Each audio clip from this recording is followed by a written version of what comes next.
Vice President J.D. Vance blames Democrats as the U.S. halts some Medicaid payments, claiming fraud. Vice President J.D. Vance flew to Maine this week, and he made clear he wasn't there for the lobster. Speaking to a rowdy crowd in an airport hangar in Bangor, Vance delivered what amounted to an early midterm election pitch, one built around a single message: Republicans are the only ones who can root out fraud in public benefits programs, and Democrats are standing in the way. With November's midterm elections on the horizon, Vance has positioned himself as the face of the Trump administration's anti-fraud crusade. And the numbers he's throwing around are significant. The federal government has halted $1.3 billion in Medicaid payments to California, and another $259 million in Medicaid funds to Minnesota.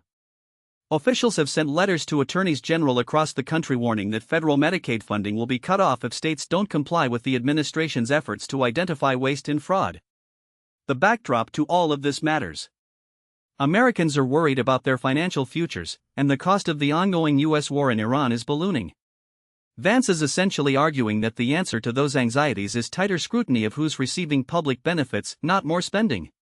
In Bangor, Vance said Maine has a festering fraud problem, and he called out the state's Democratic leadership directly. He said he was open to working with Democrats to address it, but claimed there had been no cooperation from Maine's state government. Then he took it a step further.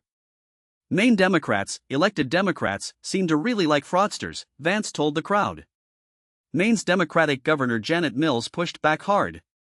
In a statement after the event, she pointed to anti-fraud measures the state has already taken, including what she described as a partnership with federal law enforcement.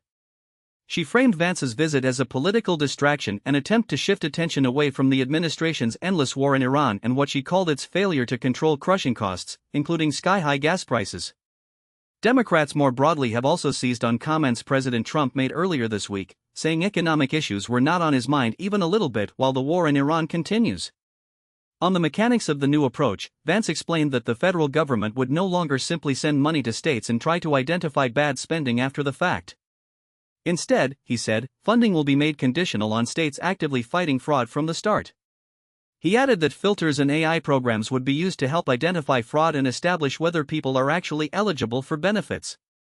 When a reporter asked about the risk of cutting off rural and low-income families in Bangor who depend on Medicaid, Vance said vulnerable people who genuinely qualify wouldn't be affected. We're setting this up so the people who need these programs and are eligible for them, they're not going to suffer the consequences, he said. Vance also used the trip for some explicit campaigning.